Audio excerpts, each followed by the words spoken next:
Assalamualaikum warahmatullahi wabarakatuh. Hai teman-teman semuanya. Baiklah, pada kesempatan kali ini kita akan membahas sebuah artikel yang berjudul Choice and Change of Measure and Performance Measuring Model, yaitu pilihan dan perubahan ukuran dalam model pengukuran kinerja. Tapi sebelumnya, perkenalkan kami dari kelompok 4 yang beranggotakan saya sendiri, yaitu Holiday Safitri Nasution, dan rekan saya ada Devani Trilia Fitri, Gina Salsabila, dan Ismul Hadis. Baiklah, di dalam artikel ini terdapat 6 bagian. Yang pertama yaitu Introduction, yang kedua yaitu Performance Measure Attribute, yang ketiga yaitu Research Question, yang keempat yaitu Research Site, dan yang kelima yaitu Data Analysis, dan terakhir itu ada Conclusion dan Discussion. Baiklah, untuk selanjutnya mari kita masuk ke pembahasan pertama. Let's go! Yang pertama kita masuk pada Introduction. Meningkatkan pengukuran kinerja merupakan kunci utama dari rantai nilai dan juga salah satu peran utama dalam akuntansi manajemen.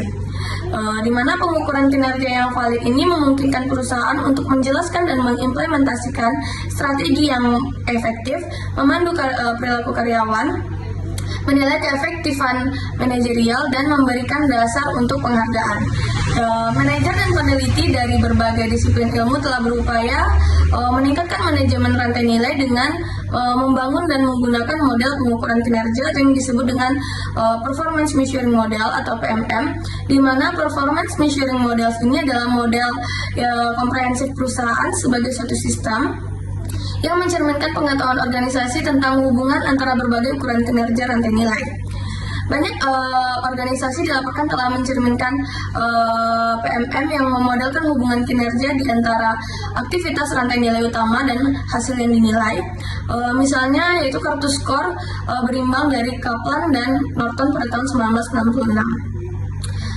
Manajemen yang sistematis membutuhkan sistem pengendalian manajemen yang komprehensif atau MCS, tetapi tidak semua MCS harus dapat diukur. Namun pada porsi yang layak harus diukur dan dipertimbangkan untuk PMM, karena jika tidak, organisasi mungkin kehilangan informasi kinerja yang berharga.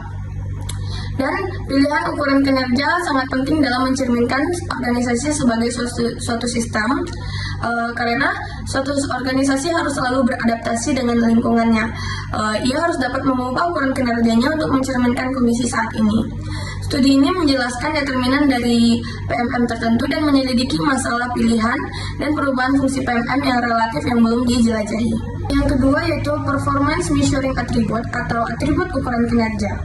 Teori pengendalian manajemen berpendapat bahwa MCS termasuk PMM dimaksudkan untuk memastikan bahwa yang pertama yaitu karyawan mengetahui apa yang diharapkan dari mereka, dan yang kedua yaitu karyawan akan mengarahkan upaya untuk melakukan apa yang diharapkan, dan ketiga karyawan mampu melakukan apa yang diharapkan, dan yang keempat yaitu karyawan mencapai apa yang diharapkan.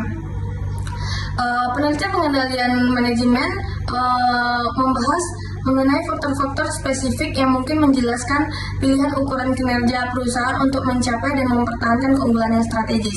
Di antaranya yang pertama yaitu ukurannya beragam dan saling melengkapi.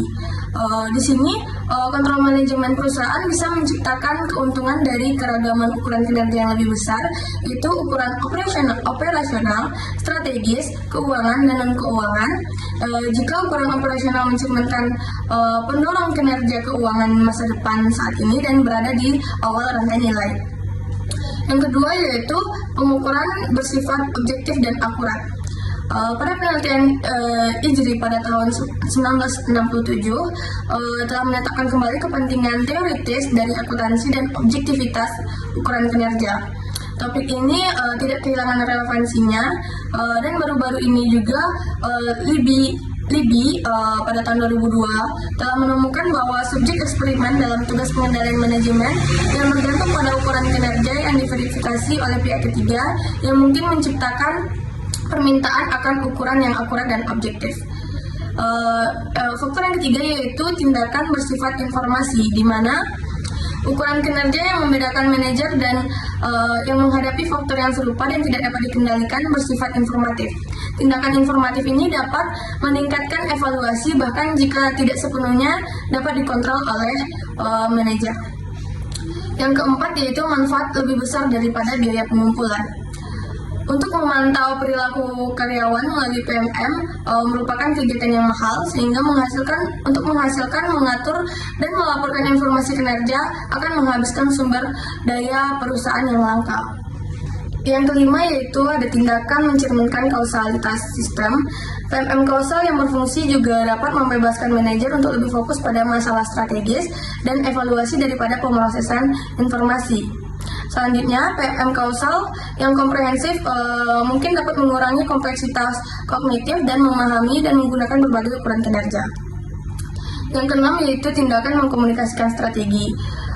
Pengukuran kinerja yang tepat menyelaraskan tindakan dan strategi dengan mengurangi miopia keuangan manajer dan mengkomunikasikan strategi secara efektif sehingga manajemen sistemik dapat memahami dan mengeksploitasi pengetahuan tentang keterkaitan dinamis antara sumber daya dan kemampuan. Yang ketujuh yaitu ada tindakan menciptakan insentif untuk perbaikan. Menggunakan ukuran kinerja yang menangkap penundaan waktu yang melekat antara keputusan tertentu, misalnya berinvestasi dalam R&D dan pengembangan karyawan dapat mengarah pada peningkatan insentif. Dan yang terakhir yaitu ada tindakan meningkatkan pengambilan keputusan. Organisasi ukuran ke dalam kategori yang berbeda dapat mempengaruhi pengambilan keputusan. Mungkin dengan mencerminkan struktur pengetahuan tentang rantai nilai perusahaan, kontrol manajemen dan teori strategi mengidentifikasikan 8 atribut yang diinginkan dari ukuran kinerja, di mana ke-8 tersebut yaitu pertama, tindakan harus beragam dan saling melengkapi. Yang kedua yaitu tindakan harus objektif dan akurat. Yang ketiga yaitu tindakan harus informatif. Yang keempat yaitu lebih menguntungkan daripada mahal. Dan yang kelima itu terkait secara kausal. Yang keenam yaitu perangkat komunikasi strategis. Yang ketujuh insentif untuk perbaikan. Dan yang terakhir yaitu tindakan harus mendukung keputusan yang lebih baik. Baik, materi selanjutnya yaitu mengenai research question atau pertanyaan penelitian. Di sini ada 4. Yang pertama yaitu apakah atribut ukuran pertimbangan penting untuk pilihan ukuran kinerja? Maksudnya di sini itu pilihan awal ukuran kinerja mungkin didasarkan pada atribut yang diharapkan karena sedikit sejarah yang ada untuk mendasari penilaian. Namun, perubahan dapat terjadi setelah pengalaman membuktikan persepsi benar atau salahnya.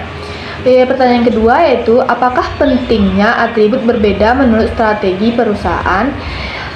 Studi ini biasanya menggunakan salah satu dari beberapa taksonomi untuk menggambarkan strategi perusahaan, termasuk kewirausahaan atau konservatif, pencarian, penganalisis atau pembela, membangun, memegang dan atau memanen, dan diversiasi produk atau kepemimpinan biaya.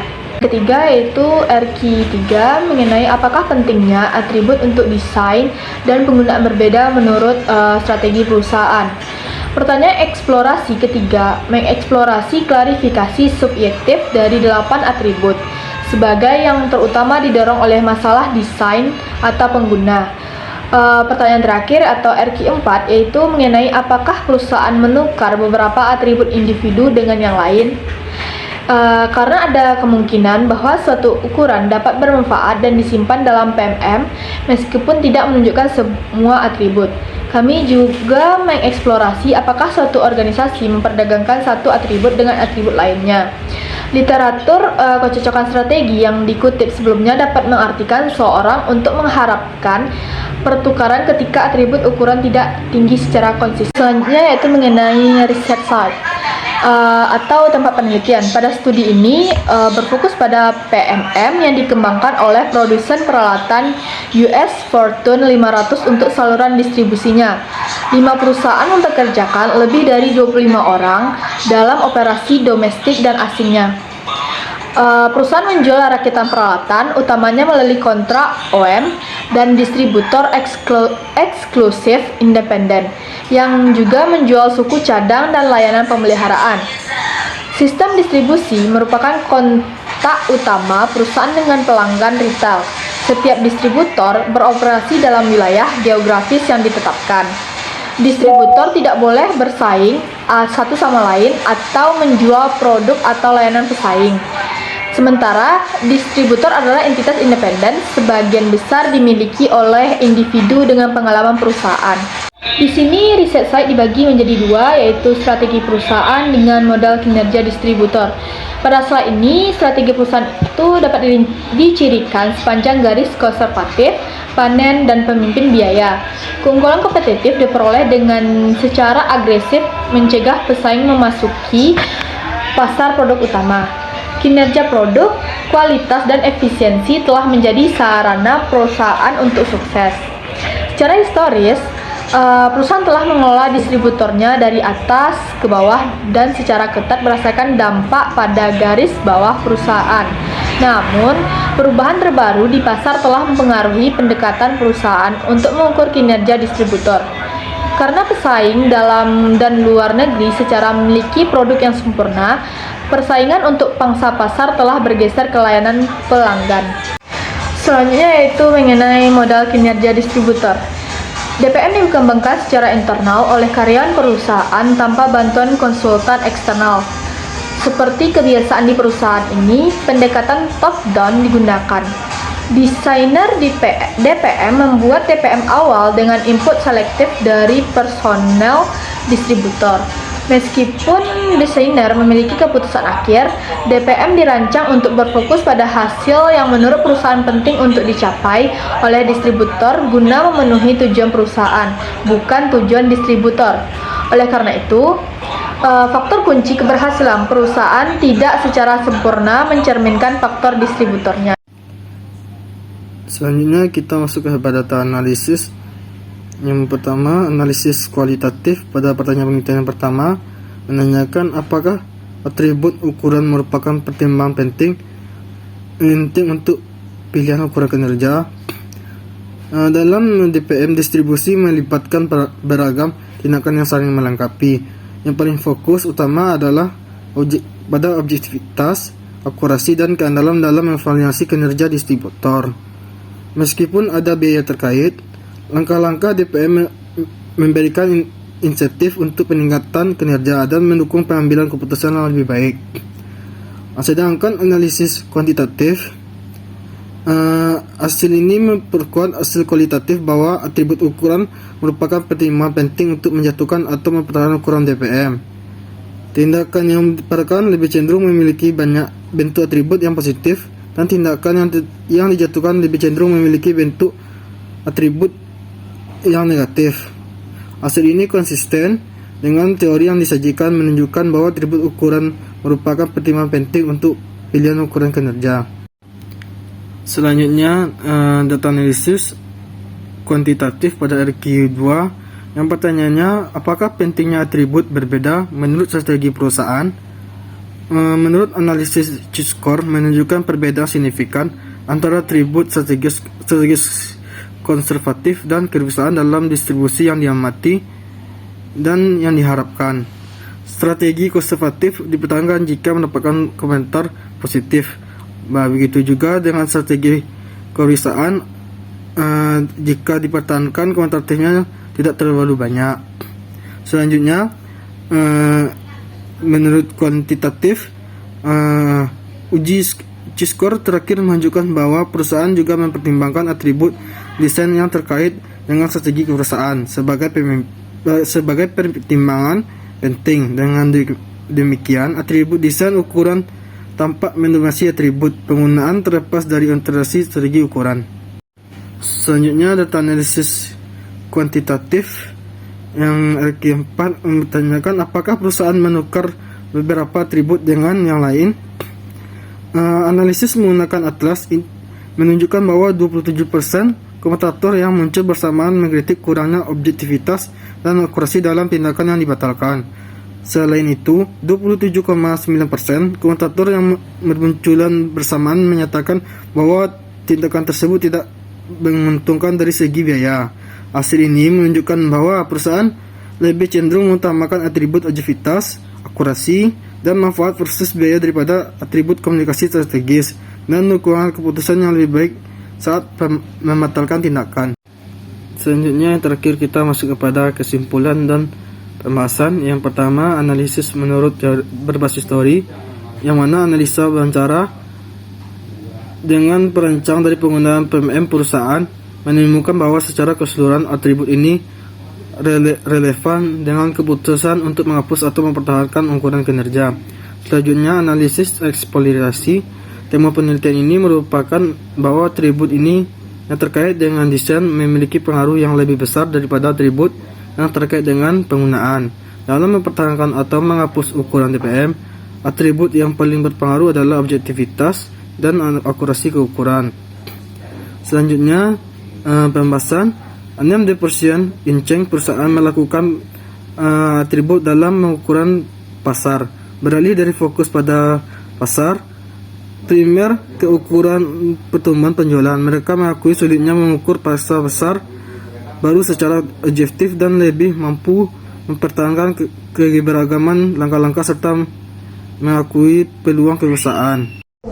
Baiklah, kepada teman-teman semuanya, terima kasih telah menyaksikan video kami dan mengikuti pembahasan dari awal sampai akhir. Assalamualaikum warahmatullahi wabarakatuh. Bye-bye.